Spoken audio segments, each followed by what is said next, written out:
En esta parashá nosotros hemos visto por el principio de Shabbat cómo nuestros morés trajeron vamos a decir, un modo de vista en lo que es esta parashá. Hemos visto que Shemini significa ¿qué? Octavo. Octavo está refiriendo al día. Pero también puede significar muchas cosas, no solamente el día.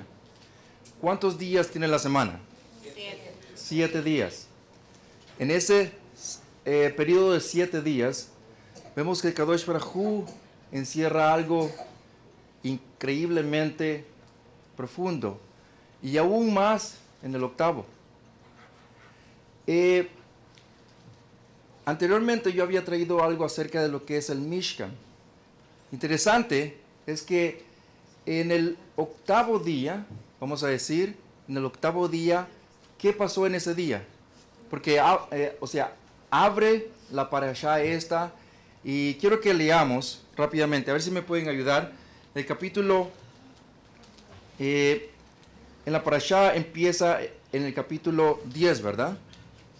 O 9, perdón. 9. Capítulo 9 de Wayikra o Levíticos.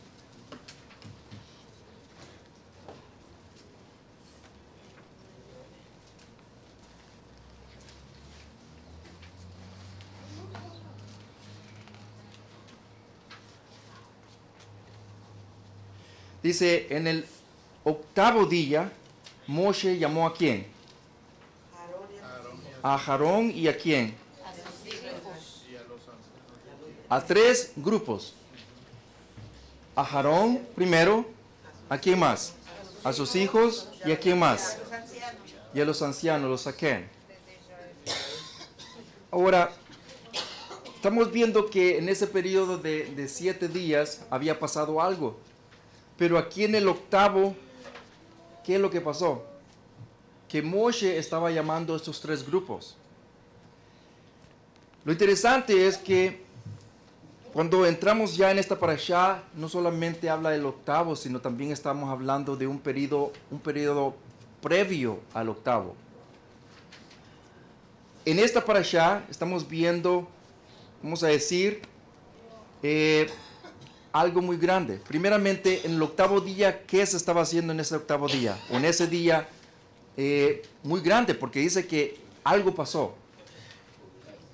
¿Qué pasó en ese octavo día? Kadosh Baruj Hu se apareció al pueblo de Israel en una forma que no lo había hecho 7 días antes. Y vamos a ver los versos. Quiero que leamos, por favor, capítulo 9. En el verso 2, ¿alguien me lo puede leer? Y dijo a Aarón: toma un becerro para una ofrenda de pecado y un carnero para una ofrenda quemada, sin defecto, y ofrécelos delante de Yahweh. Muy bien. En ese octavo día pasó eso, que previo al octavo día, Moshe estaba básicamente entrenando a Aarón. Estaba entrenando para que hiciese los korbanot, las inmolaciones que él iba a ser el que iba a ministrar en el Mishkan. Pero por 7 días, ¿quién estuvo haciendo ese ministerio o ministrando en el Mishkan? ¿Quién? Moshe. Y lo interesante es que aquí estamos viendo que 7 días pasaron. Moshe estaba como una forma de entrenando a Aarón para la manera correcta, cómo hacer las cosas, cómo ministrar en el Mishkan. Viene el octavo día y ¿quién toma las riendas de ese momento? A Aarón. Porque si ustedes miran el capítulo 9, verso 2 en adelante, dice que Aarón hizo ¿qué? Mi pregunta es, a todos nosotros, ¿cuántos de nosotros hemos pasado por eso? ¿Cuántos de nosotros hemos pasado por ese entrenamiento de la Torá? Cuando venimos aquí por primera vez, ¿cómo empezamos? Empezamos como niños, ¿verdad? Como bebés. Y vemos que fuimos poco a poco. No estamos diciendo que estamos en el pleno, o sea, todavía estamos practicando, pero comparado a 3 años atrás, ¿Cómo nos vemos hoy en día? Un poquito de sabiduría, ¿verdad? Un poquito que Kadosh Baruj Hu nos ha dado a nosotros. Pero comparándolo 3 años antes, ¿cómo estábamos? Completamente, o sea, cero balance. Cero balance. Y vemos que hemos estado poco a poco escalando el estudio de la Torah. Poco a poco. Cada Shabbat. Por eso los Shabbats son bien importantes estar aquí, de escudriñar la Torah, las escrituras hebreas, qué es lo que los Neví nos dicen a nosotros, qué es lo que Moshe dice, qué es lo que Yahweh dice, qué es lo que dice Mashiach también acerca de la Torah. Entonces lo importante es de saber cómo nosotros estamos escalando ese nivel, todos nosotros como individualmente. Ahora, quiero que veamos algo interesante. Aquí, en el capítulo 9, yo estaba investigando, queridos hermanos, y estaba investigando qué día salió el primero de Aviv, pero el primer año cuando saliendo de Mishraim, ¿qué día de la semana salió Am Yisrael? ¿Qué día de la semana? El primer año de la salida de Mishraim, ¿qué día salieron? Porque dice que era el primero de Aviv. Capítulo 12 y capítulo 13 de Shemot, o Éxodo, lo que nos están viendo, dice que era un día Aviv, ¿verdad? Aviv primero. Ahora, de la semana, ¿qué día era? Fíjese que interesante porque la Torah lo dice. Pero uno tiene que hacer cuentas. Tiene que contar. Se los traje aquí para que lo miremos, lo analicemos.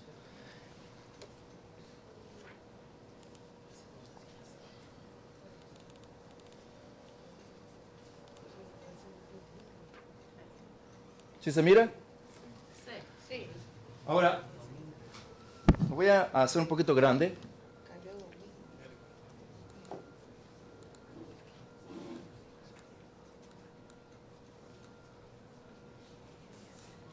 Hoy sí, ¿verdad? Quiero que alguien me lea, por favor, Shemot capítulo 16, verso 1.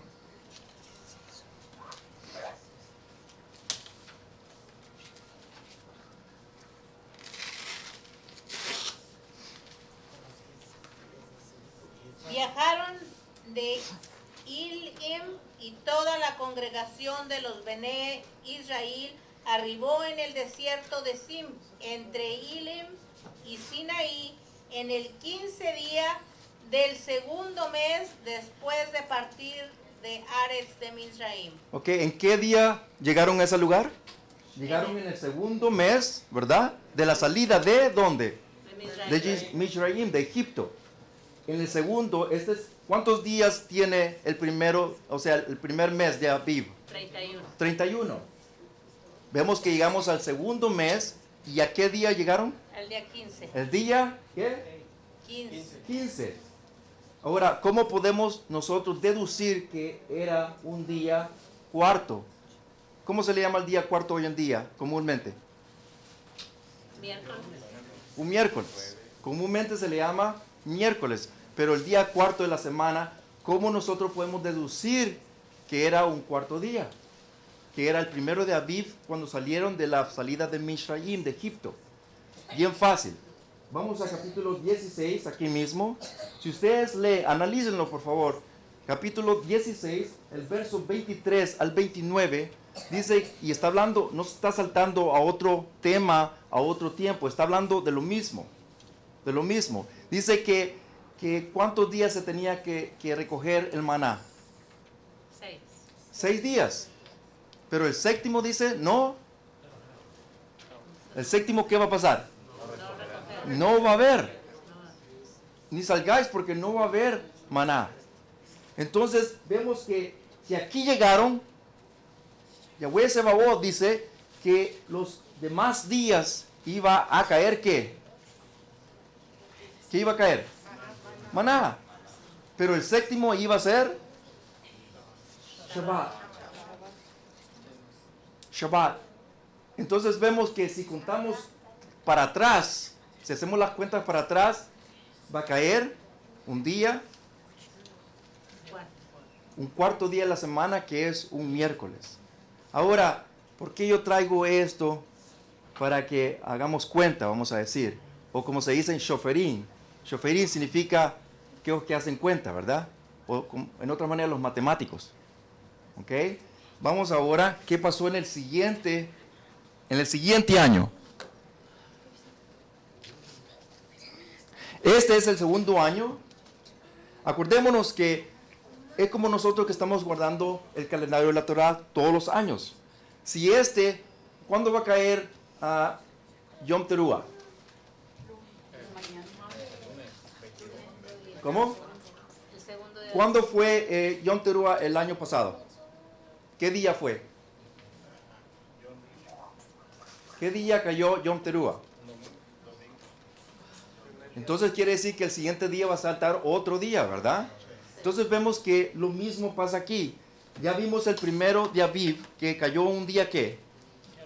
Un día, miércoles o cuarto de la semana. Ahora vemos que el siguiente año es el siguiente día. Entonces vemos que aquí quizás no se mira un poquito, pero aquí está contando. Vamos a ver primeramente que lógicamente el siguiente día va a ser el primero de Aviv, el siguiente día, el segundo año, ¿verdad? Segundo año va a caer primero de Aviv, un día ¿qué? ¿Cuarto o quinto? Un quinto, que es un jueves. Ahora, si contamos, aquí va a caer ese día, pero si contamos 7 días para atrás, ¿cuánto nos va a dar? 7, 6, 5, 4, 3, 2, 1. Ellos empezaron a contar los 7 días un jueves, que es un día quinto. Entonces vemos que cae exactamente el segundo año, el primero de Aviv, un día quinto de la semana. Ahora, ¿qué pasó en ese día quinto de la semana? O sea, un jueves. ¿Qué pasó? Del segundo año de la salida de Mishraim. ¿Qué pasó? Vamos a ver unos versos, por favor.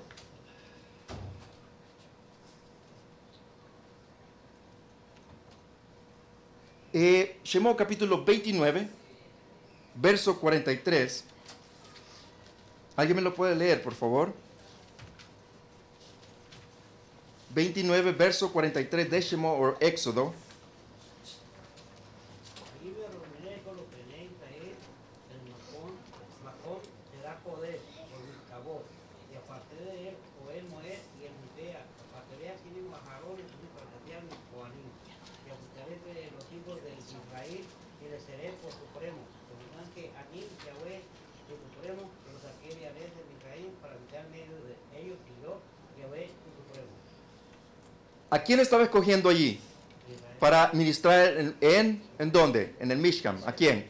A Aarón y a quién? Y a sus hijos. Y a sus hijos. Pero para que eso pasara, tenía que pasar un grupo. En este caso es a Aarón y quién más.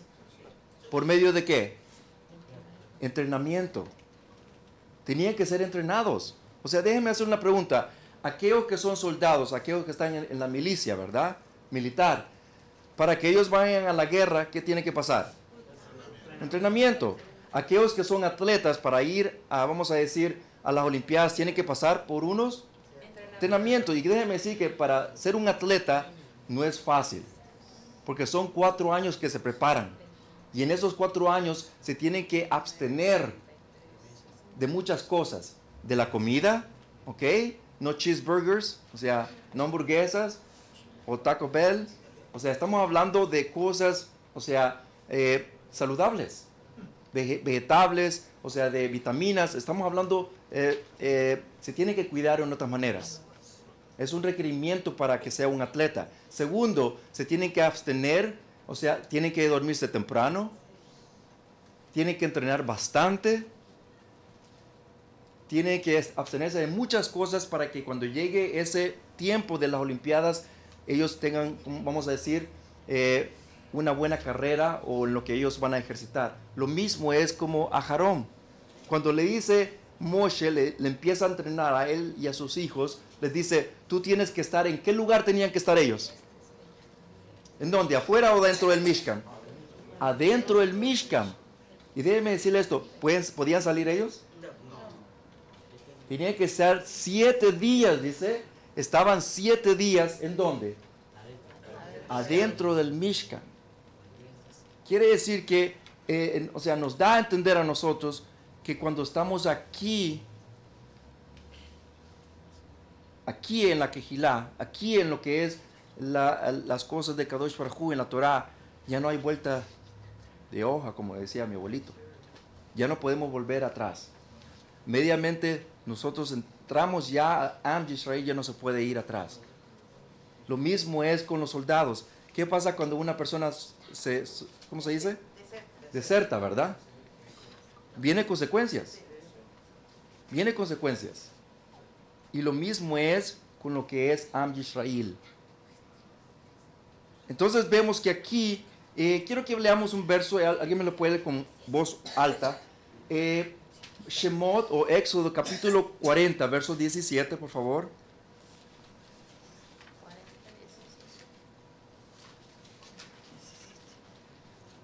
Así en el día primero del primer mes de abril, el segundo año, el Mishkan fue erigido.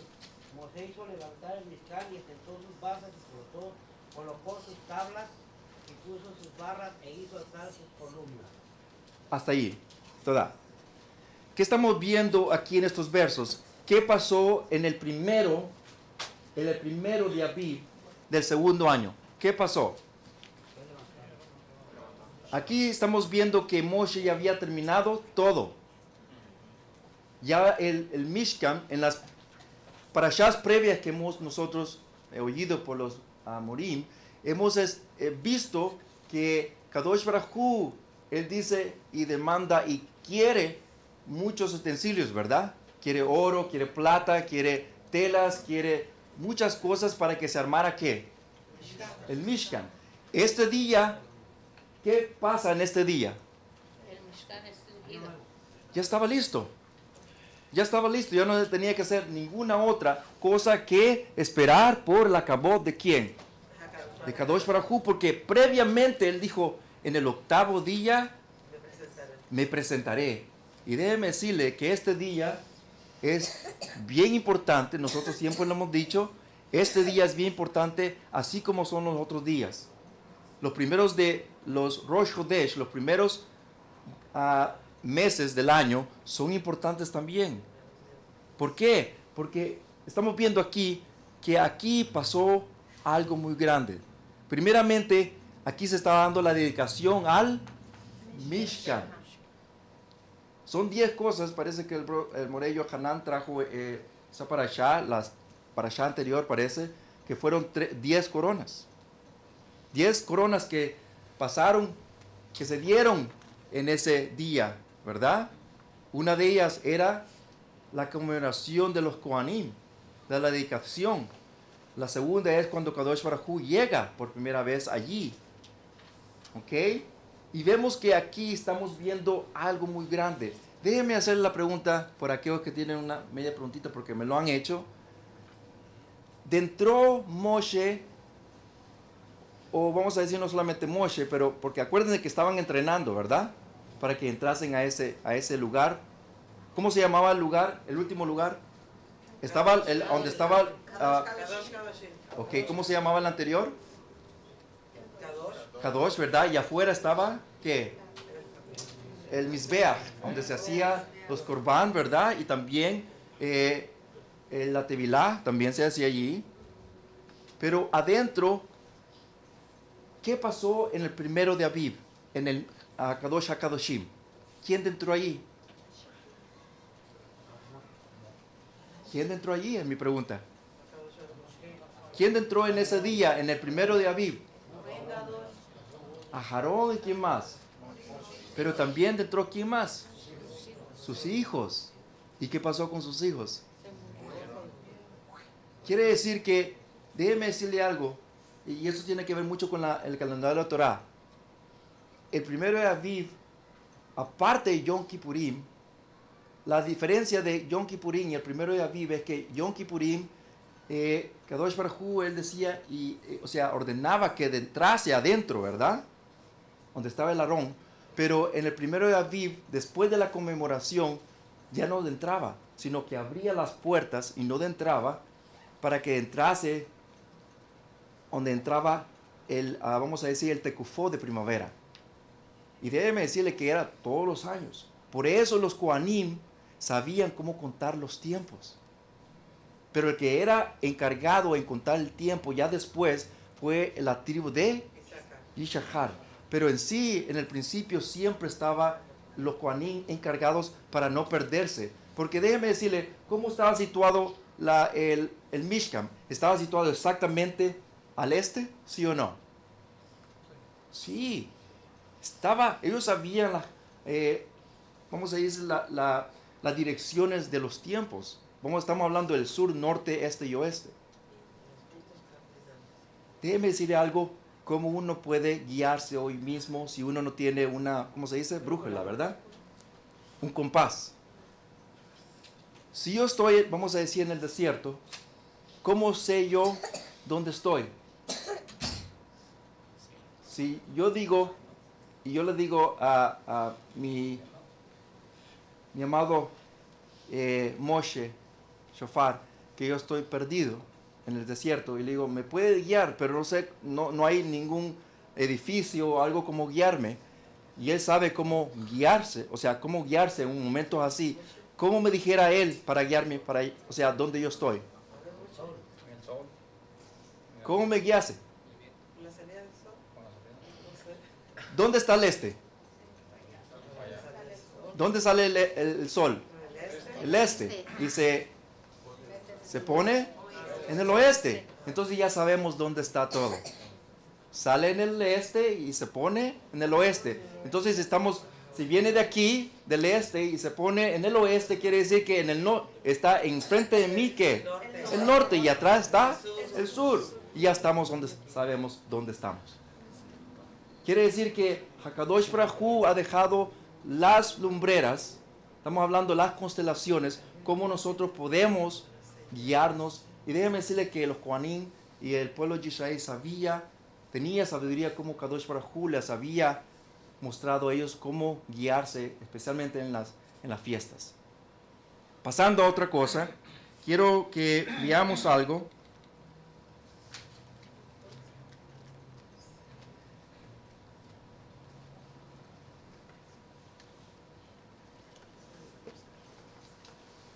Siete días se tenía que estar Moshe entrenando o ministrando cómo hacer las cosas de una manera correcta en el Mishkan para Aarón.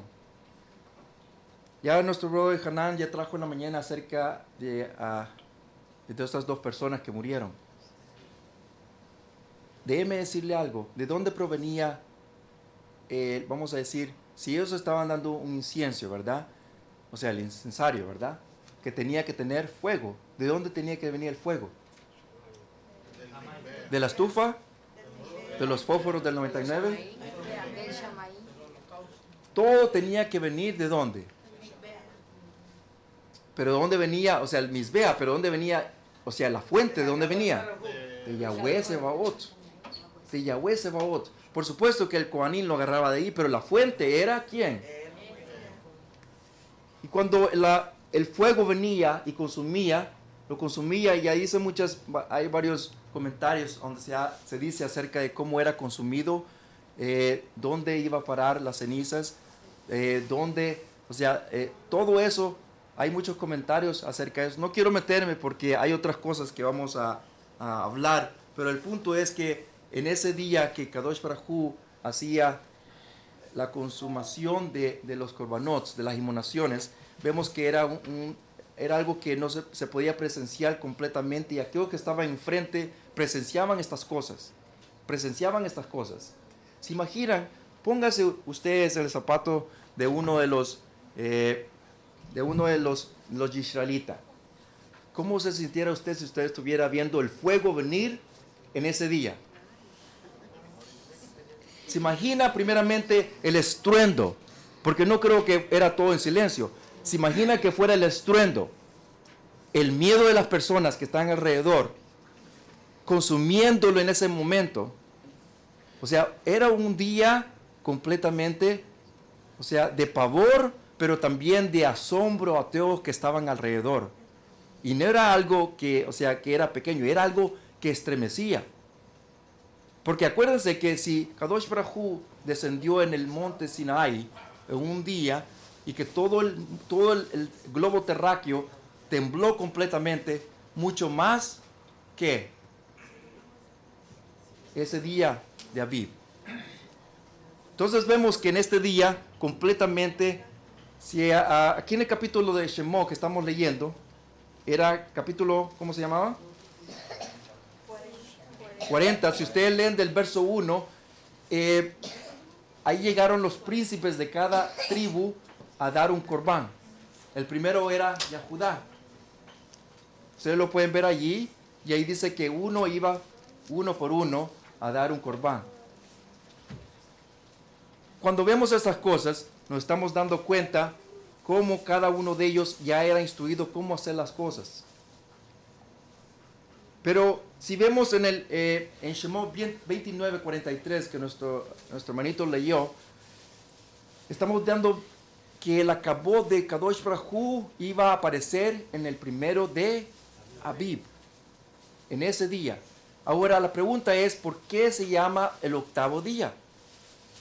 Porque si la semana tiene ¿cuántos días? ¿Por qué se le llama octavo día? ¿Por qué? Simplemente, y en la misma palabra, Shemini lo dice. Cuando usted pone Shemini y usted empieza a buscar Shemini en la gematría, le da a igual a 1.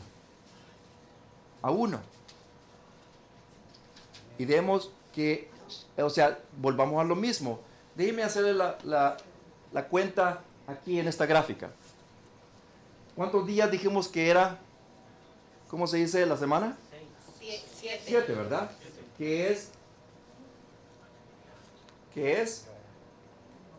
Yom Shemini, ¿verdad? Primer día, 2, 3, 4, 5, 6 y Shabbat. ¿Y dónde empieza de nuevo? ¿En el 1, sí o no? Exactamente, en el 1. Pero Kadosh Baruj Hu dice que es el octavo. Ahora volvemos a lo mismo. Nuestro Moré trajo en la mañana acerca de lo que es en ese periodo de tiempo, en ese periodo octavo, que no había, el tiempo no afectaba. No afectaba. Y déjeme decirle que en el principio era de esa manera. Ahora vamos a ver el final. Mi pregunta es, después del séptimo milenio, ¿qué va a pasar después del séptimo milenio? ¿Cómo se le llama yo lo he dicho anteriormente, ¿cómo se le llama el octavo milenio?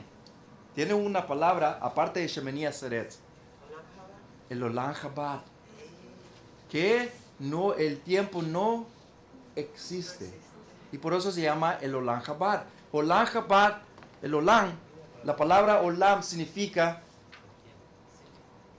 el tiempo, pero si lo vemos en el paleo hebreo, significa hasta que el universo dure. Estamos viendo en el paleo hebreo directo. Déjenme decirle esto, ¿el universo todavía está? Sí. Y déjenme decirle, según los científicos, ellos dicen que ha estado por es infinito, por eso se llama ¿cómo se dice? El universo infinito, porque no tiene final. Entonces dice que Olam significa hasta que el universo dure. ¿Y cuánto dura? Es infinito. Entonces vemos que para que tengamos una idea qué significa el Olam Habad, qué es lo que Kadosh Baruj Hu promete a aquellos que llegarán.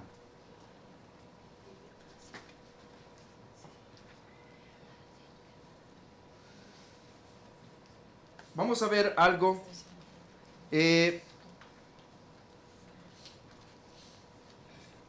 Quiero que vayamos a... En este día, aquí en el primero de Aviv, aparte de los corbán que se hacía, ¿qué más se dio en ese día? Porque son 10 cosas, acuérdense, que pasaron ese día. 10 cosas. O 10 coronas. Una de ellas era ¿qué? Era la verajá a ¿quiénes? Al pueblo de Israel. Al pueblo de Israel. Por eso nosotros necesitamos saber estas cosas. Porque cuando Aviv viene, ¿qué es lo que nosotros tenemos que hacer? ¿Estar preparados? Déjenme hacerle una pregunta que tiene mucho que ver con nosotros, para que comparemos cómo el mundo trabaja y cómo el Am de Israel, la Torah, trabaja. Cuando diciembre 31 viene, ¿qué es lo que hacen las gentes afuera? Pero ¿qué es lo que andan haciendo? O sea, ¿qué es lo que andan haciendo en ese movimiento del 31 de diciembre? Todos se van bien temprano al trabajo, ¿verdad? ¿Verdad? ¿Qué preparan también? Tamales, ¿verdad? Comida, traje nuevo. Yo le decía porque yo lo hacía anteriormente. Todo lo hacíamos. Preparábamos todo. Vamos a decir alcohol, ¿verdad? Parties, ¿verdad? Fiestas. O sea, se prepara todas las cosas que el mundo hace. Ahora, déjeme decirle algo. Si Kadosh Baruj Hu dice que este día, Aviv 1, tenemos que tomarlo como un memorial por generación en generación. ¿Qué es lo que dice? ¿Alguien me puede leer? Shemot capítulo 12, verso 1. Y Shemot capítulo 13, verso 4. 12:1. Sí. A Moshe y a Aarón herejes de Israel diciendo: Este Jodesh mes Aviv os será Rosh Hadashim, principio de los meses. Para vosotros será este el Hadashei Hashanah, primero en los meses del año. Muy bien. Ahora, capítulo 13, verso 13 y verso 14. Mas todo primogénito de asno redimirás con un cordero, y si no lo redimieres, lo degollarás a sí mismo. Redimirás todo humano primogénito de tus hijos. Y cuando mañana te preguntare tu hijo, diciendo, ¿qué es esto? Decirle has, Yahweh nos sacó con mano fuerte de Mizraim, de casa de servidumbre. ¿Está leyendo 13:3? O 13:13. Sí. Y Moshe dijo, 13, verso 3. y Moshe dijo al pueblo: tened Sicaró, de este Yom, en el cual habéis salido de Israel, de la casa de servidumbre, pues Yahweh os ha sacado de aquí con mano fuerte, por tanto no comeréis deudado. ¿Y pero en qué mes estamos diciendo allí? Al mes de Aviv. Capítulo 12 y capítulo 13 estamos viendo la confirmación. ¿Qué es lo que dice Yahweh Sebaot acerca de este día? Que lo tenemos que tomar en serio, en memoria. En memoria significa ¿qué? Recordarlo. Recordarlo significa ¿qué? No es solamente decir, oh, yo me recuerdo. No, sino también esto implica ¿qué? Hacerlo. Cuando dice recordaos del Shabbat, ¿qué significa eso? Solamente recordarme, oh, sí es Shabbat. ¿Qué significa? Hacerlo. Entonces vemos que no solamente implica en el hecho de pensarlo, es bueno pensarlo, pero también esto implica la acción. Por eso hay un verso que dice que las obras sin la emuná es, las dos cosas tienen que salir al mismo tiempo. Moviéndolo un poquito para adelante,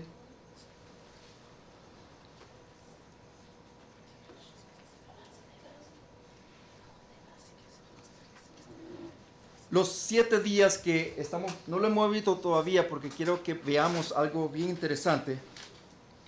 Los 7 días que, aparte de del entrenamiento que estaba haciendo Moshe con Aarón y sus hijos, también Yahweh Sebaot, Yahweh mismo, lo que estaba haciendo era esto. Estaba, ¿cómo se le llama cuando una persona muere? ¿Qué es lo que hace la persona? ¿Cómo? No, pero cuando la persona muera, ¿qué es lo que hace la familia en esos días? El luto. Aquí estaba haciendo luto por los que iban a morir. morir. Ahora déjenme hacer algo bien interesante. Cuando Moshe estaba recibiendo la Torá en el tercer mes, ¿verdad?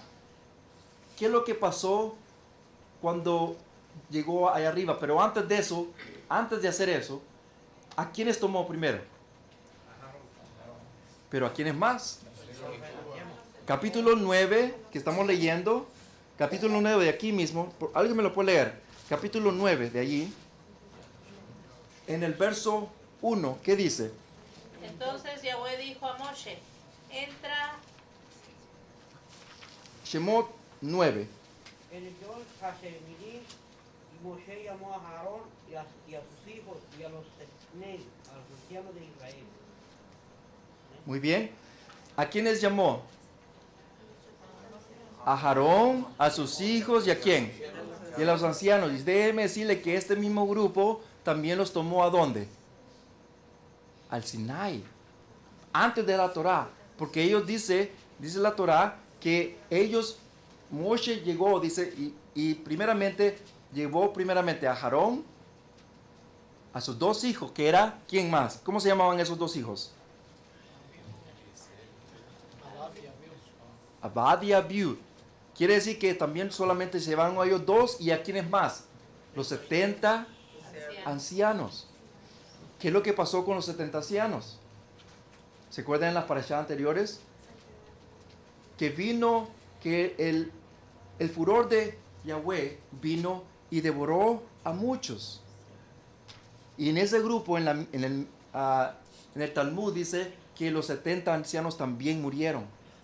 ¿Por qué? Porque si ustedes leen más adelante, ¿qué es lo que dice Yahweh en el mismo capítulo? O en el siguiente, parece que dice que vuelve a escoger, ¿cuántos más?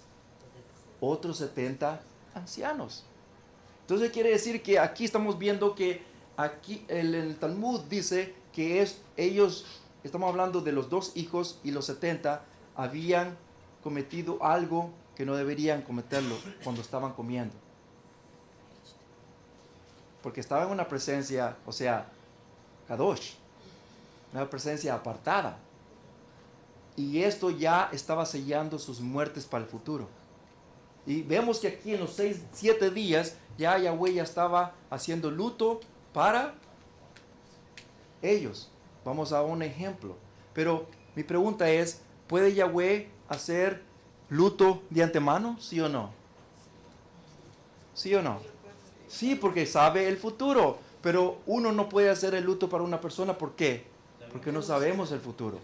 Déjeme hacerle otro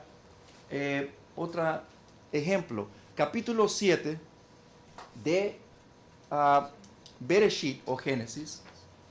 Ahí dice que ¿cuántos días esperó Yahweh? ¿Cuántos días esperó para que viniese el diluvio? ¿Cuántos? 7 días y después vino el diluvio. En el Talmud dice que Yahweh estaba haciendo luto ¿por quién? ¿Quién iba a morir en ese día? ¿Qué significa Matushala? Matushala o Matushala. ¿Quién era Matushala? ¿Era el abuelo de quién? De Noah. Pero Matushala, muy bien, Matushala significa su muerte traerá. Quiere decir que ya estaba profetizado a Enoch, ya le había profetizado que el día que Matushala muriese, el diluvio iba a venir. Entonces vemos que exactamente en 7 días después muere Matushala y viene el diluvio. ¿7 qué? Capítulo 7 parece que está en el verso...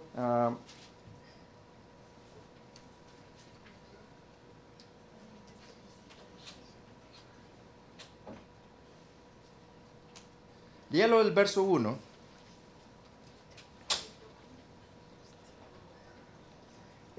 Verso 10, lo pueden confirmar allí. Sé que 7 días después, dice, vino el diluvio.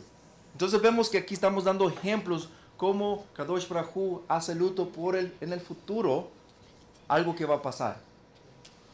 Ahora, moviendo un poquito más adelante, estaba haciendo unas investigaciones acerca de cómo el Mishkan estaba construido. Cómo estaba construido. Pero antes de eso, en Vayikra o Levíticos, capítulo 11, por favor, quiero que lo abramos. Bueno, vamos a pasar ya.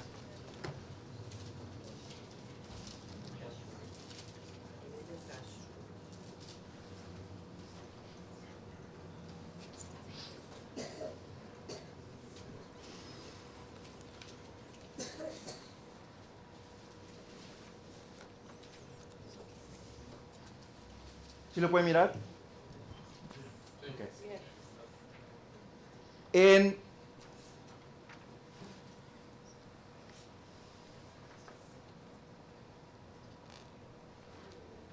En estos capítulos, en el capítulo 11, parece que es de Vayikra, 11, verso 42. ¿Alguien me lo puede leer? Todo lo que anda sobre el pecho y todo lo que anda sobre 4 o más pies, de todo reptil que anda arrastrando sobre las ares, no lo comeréis, porque es abominación. Muy bien. En este verso, yo anteriormente había dado la palabra soferín o shoferín. Soferín o shoferín significa aquellos que hacen cuentas. En otras maneras, aquellos que hacen matemática. Y eran aquellos eruditos yahudim que contaban, o sea, eran en las mínimas cosas. Estamos hablando de cuántas letras en el hebreo estaban en toda la Torá. Y lo increíble es que en el capítulo 11, verso 42, se le llama the belly of the Torah. The belly of the Torah es básicamente el ombligo de la Torá. El ombligo de la Torá, por ejemplo, el ombligo de uno, ¿qué está marcando? La mitad de la persona. O sea, como dicen, del pantalón para abajo, que es básicamente la mitad de la persona. Y vemos que el ombligo de la Torá es básicamente la mitad de la Torá. Ahí está marcando la letra wow. La letra wow. Ahora, ¿cómo se mira? Antes de pasar a lo siguiente, en el paleo hebreo se mira de esta manera. ¿Ok? En la pictografía se mira como ¿qué? Se mira como Y, pero acordémonos que es una pictografía del paleo hebreo. ¿A qué se mira esto?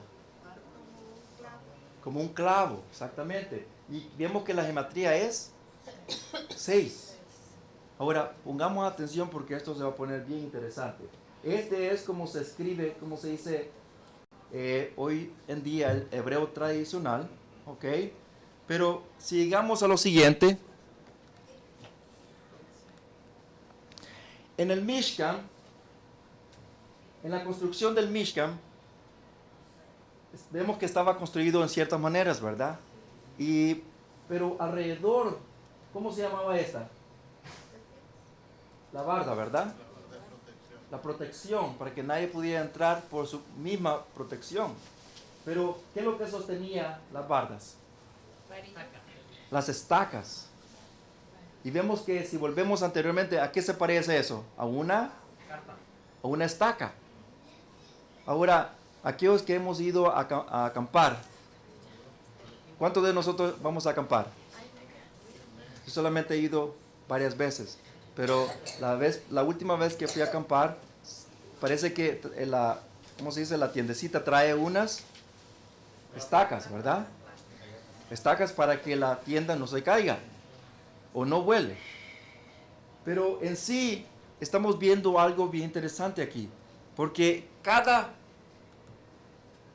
utensilio que se hacía aquí tenía que ver algo en la Torá.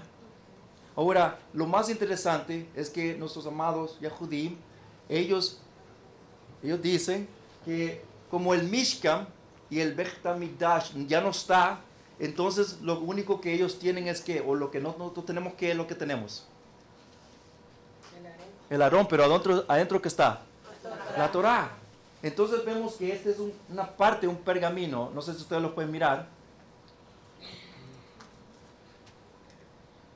a ver si lo puede enfocar ahí, brother. La parte del pergamino, aquí como se dice, ellos dicen que como ya el Mishkan o el Bet Hamidah ya no está, ellos sabían que aquí estaba sosteniendo ¿qué? Una estaca, ¿verdad? Entonces ellos vienen que aquí en el principio de cada pasuk, de cada capítulo, le ponen ¿qué? Una wow, significando una estaca que está deteniendo, o sea, que está dando el paso para lo siguiente. Ahora, lo interesante es que me trae mucha atención, es que todo tiene su significado, toditito. Todo en el Mishkan tiene su significado. Y todo apunta a algo aún más interesante. Waikra 11:42 dice, cualquier cosa que se mueve sobre su estómago. La palabra estómago, está, si usted lo podemos mirar aquí en la Torá, si ustedes lo quieren mirar, lo quieren correr, porque estoy seguro que está aquí en la Torá. Aparece de esta manera. Acuérdense que todos aquellos que escriben la Torá, tiene que literalmente la Torá estar perfecta en lo que es la escritura. Estamos hablando en la manera como se escribe. Tiene que estar bien alineada, tiene que estar exactamente alineada. Pero vemos que aquí, ¿cómo aparece la wow? ¿Aparece alineada o no aparece alineada? Aparece arriba.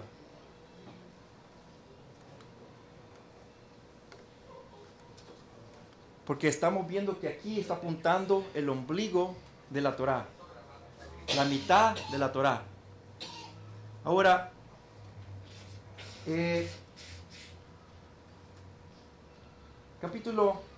vamos a ver otro ejemplo de la wow, porque tiene que ver mucho con la parashá, ¿ok? Bat Midbar, número 25, verso 12. 25, verso 12 dice, por tanto, id, yo le estoy dando mi pacto de shalom. ¿A quién se lo está diciendo aquí? A Pinjas. Aquí le está diciendo, yo le estoy dando mi pacto de shalom. Pero mire cómo se escribe shalom, ¿verdad? Así se escribe shalom. Pero en la Torá no aparece así. En la Torá aparece la wow, ¿cómo aparece? Quebrada. Y déjeme decirle, vuelvo a decirlo de nuevo, los escritores, o sea, los escribas, vamos a decir la palabra correcta, los escribas de la Torá, cuando escriben la Torá, si yo le digo, escríbeme una Torá, quiero una copia de una Torá, ellos lo van a hacer meticulosamente, tienen que hacerlo perfectamente, no tiene que haber errores. Y si hay errores, agarran eso y lo entierran. Hay un lugar donde lo entierran, que ahí está, el más antiguo, estaba viendo que es una escritura bien antigua, que hubo un error y esa es la más antigua que se ha enterrado allí. Pero vemos que aquí, ¿por qué? La pregunta es ¿por qué está quebrada? ¿Por qué? Y aquí dice, Kadosh Baruj Hu le dice a Pinjas que yo estoy haciendo mi pacto de shalom. Pregunta es ¿por qué? ¿Por qué? Se lo vemos un poquito más grande. Ahora, quiero traerlos a 3 versos. No le he dado los versos, pero ahorita se los voy a dar. Sinceramente, yo me quedé como medio pasmado y asustado por esta revelación, sinceramente.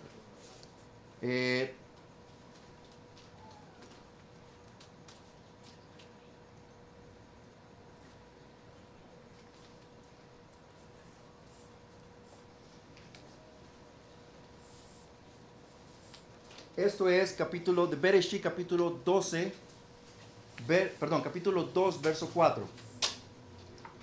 Bereshit 2, verso 4. Dice de esta manera, ¿alguien me lo puede leer, por favor? Estos son los orígenes de los Shamaíns y de la Ares, cuando fueron criados el día que Yahweh el Ser Supremo hizo la Ares y los Shamaín. Muy bien. Déjeme decirle que en todo este verso, este es Bereshit capítulo 2, verso 4. ¿Ok? Si empieza aquí, ¿ok? Empieza y llegamos que aquí ¿Cómo? Vuélvalo a leer, por favor. Estos son los orígenes de los Shamaín. Hasta ahí, hermanita. Estos son los orígenes. Vamos a ver otra palabra que significa eso. Bereshit 5.1.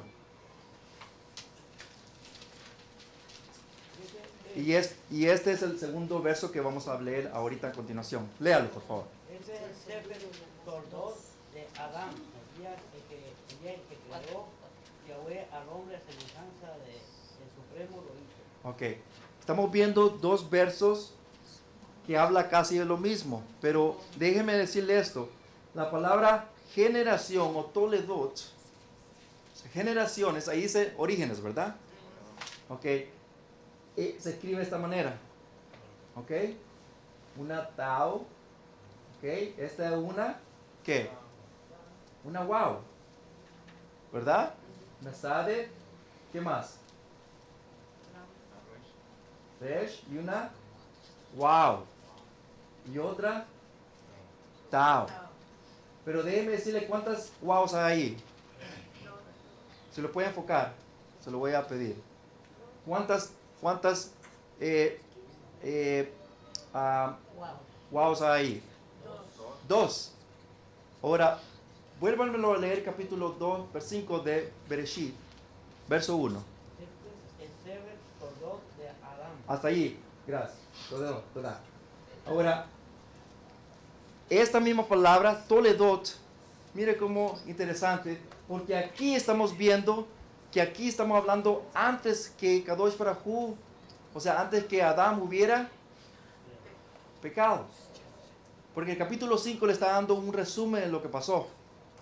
¿Ok? Un resumen de Bereshit, lo que pasó. Cuando hizo al hombre y a Java y empezó todo. Pero el capítulo 5 es como un resumen de las generaciones. Ahora, capítulo 2, verso 4 estoy refiriendo. Ahora pasamos al capítulo 5, verso 1. Volvamos de nuevo. Una Tao, ¿verdad? Una Wow, Sade, Resh y una Tao. ¿Cuántas Wows hay ahí? ¿Cuántas Wows? Una. ¿Dónde está la otra Wow? Yo me quedé, wow. Yo me quedé anonadado. La pregunta es, ¿por qué? Porque volví a investigar y digo, no, pues aquí algo está pasando. Si ustedes leen todas las, de aquí en adelante, del capítulo 5 en adelante hasta más adelante, o sea, en toda la Torá, no va a haber ninguna palabra escrita así, ni en el paleo hebreo. O sea, con las dos wows. ¿Por qué? Quiere decir que la palabra wow, la letra wow está significando ¿qué primeramente? ¿Qué significa? ¿Cuál es la gematría de wow? 6. Aquí tiene un significado muy diferente al toledot. En el principio era el orden de las cosas. La palabra toledot con las dos wows significa el orden de las cosas que Kadosh Baruj hizo desde el principio de la creación, incluyendo a Adán y a Java. Pero ya después, cuando pierde la wow, solamente quedó generaciones. O sea, estamos hablando de generaciones de un padre a otro y así consecutivamente. Pero antes de eso no significaba toledot eso. Significaba el origen o las órdenes de las cosas que Kadosh Baruj hizo. Ahora, si usted empieza a buscar esta toledot del 5 en adelante en toda la Torah, no lo va a ver con las dos wows. Pero esto es lo más interesante que vamos a traer ahora. Quiero que vayamos a Ruth, capítulo 4, verso 18. Que es esto que está aquí. 4, verso 18. ¿Alguien me lo puede leer, por favor? Y quiero que, por favor, me lea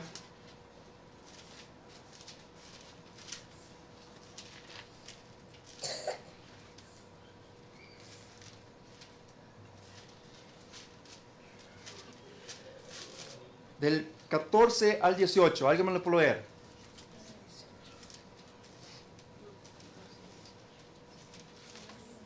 Y las mujeres decían a Noemí, loado sea Yahweh, que que no te faltase hoy pariente, cuyo nombre será celebrado en Israel, el cual será restaurador de tu Neshama y sustentará tu servicio, pues tu nuera que te ama lo ha dado a Or y ella es de más valor para ti que 7 hijos. Y tomando Noemí el hijo, lo puso en su regazo y fue su haya. Y le dijeron nombre las vecinas, diciendo, le ha nacido un hijo a Noemí, y lo llamaron Obed. Este es padre de Isaí, padre de David. Estas son las generaciones de Fares. Fares engendró a Hezrón. ¿Hasta ahí? Hasta ahí. Amén. La palabra Fares así se escribe, pero déjeme decir que no es Fares, es Pérez. Pérez. ¿Ok? Acuérdense de ese nombre porque lo vamos a traer bastante. Pérez. Pero déjeme decirle cómo está en el hebreo. Vuélvanlo a leer el verso 18, por favor. ¿Y estas son qué dice? Estas son las generaciones de Fares. Pérez, ok. Toda. Vamos a empezar aquí. Dice, y estas son las generaciones. ¿Cómo dice aquí? A ver si lo pueden enfocar. Tau, Wow, Sade, ¿qué más? Resh, ¿y qué parece ahí? Wow, y otra, Tau. ¿Qué pasa ahí? Quiere decir que ya vuelve a ser restaurado, ¿qué? Otra vez el orden de las cosas. ¿Y cómo es restaurado otra vez el orden de las cosas? ¿No se acuerdan un verso que está en el Toledo Yahushua donde dice que el primer Adán fue, o sea, el que cayó, ¿verdad? El que murió, pero el segundo será, dice, para siempre, ¿verdad?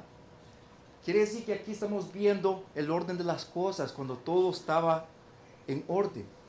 Todo lo que Kadosh Baruj Hu hizo. Pero vemos que después de la caída de Adán, vemos que ya la wow ya no está. Ya está completamente, o sea, todo el hombre empezó a morir. Pero ya vemos que cuando a Ruth, ¿qué es lo que dice allí? Que bendito sea Yahweh Sebaot, dice que te han proveído, ¿qué? Redimidor. Pero lo interesante es que volvamos a leer verso 17, por favor. Y le dieron nombre las vecinas diciendo, le ha nacido un hijo a Noemí, y lo llamaron Obed. Este es el padre de Isaí, padre de David. Ahí, toda. Ahora quiero que miremos algo para tener una idea de lo que estamos hablando. La wow original estaba del principio de la creación. ¿Ok? Era el orden de las cosas que Kadosh Baruj Hu había hecho perfecto. Pero fue quebrado ¿con quién? Con Adán. Fue quebrado. Y la wow desaparece completamente. Y desaparece hasta que llega una vez más con el Redimidor. Pero vemos que vuelve a ser restaurado ¿con quién? La wow. ¿Con quién? Con Pérez. En las generaciones de Pérez. ¿Y quién viene en la generación de Pérez? Mashiach. Por eso se llama Mashiach ben David. Lo interesante es que aquí estamos viendo algo en el nivel Sod, cómo Kadosh Baruj Hu nos está mostrando el redimidor de Israel. Y lo estamos viendo a un nivel muy profundo, porque si lo miramos así no va a aparecer. De hecho, cuando leía nuestro amado, decía Fares, ¿verdad? Pero en verdad es Pérez con la T y la Z al final. Ahora vamos a ver otro ejemplo. Bereshit capítulo 1. Sé que parece que algunos van a estar como familiarizados porque trajimos esto la semana pasada, durante la semana. Y aquí meramente se va a notar algo muy grande. ¿Cómo dice aquí? Bereshit barach Yahweh Aleph Tau Hashamayim et Aretz. En el principio creó Yahweh, a Aleph Tau, los Shamayim y Aretz. Ahora déjenme decirle esto. Mire cómo está la cosa. En el principio Yahweh creó primeramente, antes que hubieran cielos, antes que hubieran malachim, antes que tuvieran todos, creó primeramente Aleph Tau. Cuando yo digo Aleph Tau, me estoy refiriendo a qué? A toda el Alefat, el Alefato. Y déjenme decirle que yo no lo digo, ya Judá lo dice. Ellos dicen que antes que todo fuera hecho, los cielos y la tierra no estuvieran si no fuera por el Aleph Tau. ¿Qué es lo que dice en Tejelim, o Salmos capítulo 2, verso 7? En este día yo te he engendrado. Pídeme las naciones, yo te las daré. Pero vemos que después que esto pasa, vemos qué pasa. ¿Cuál es esto?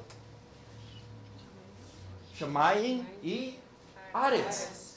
Pero lo interesante es de que vuelve a aparecer la Aleph Tau, pero ¿qué aparece allí? En medio de la Aleph Tau, antes. Wow. ¿Qué es lo que dice en Tejelim capítulo 8?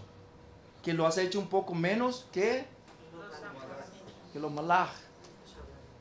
Quiere decir que en medio de los Shamayim y la Aretz hay ¿quién? ¿Quién está allí en medio de los Shamayim y la Aretz? Este va a ser otro para allá porque ya no estamos. Déjeme decirle que Mashiach viene, es un Mashiach. No hay 2, 3, 4, 5, 6. Es un Mashiach con dos funciones. La primera función que vino a hacer hace 2000 años era la función de Cohen Gadol. La segunda función, y eso está escrito en Zacarías capítulo 6, si ustedes lo quieren leer. La segunda función es de Melech HaMashiach. La primera es de Cohen Gadol. Léanlo allí, por favor, cuando ustedes pueden, capítulo 6 de Zacarías. Ahí está hablando del Cohen Gadol y del Melech. Un Mashiach con dos funciones. Shabbat Shalom.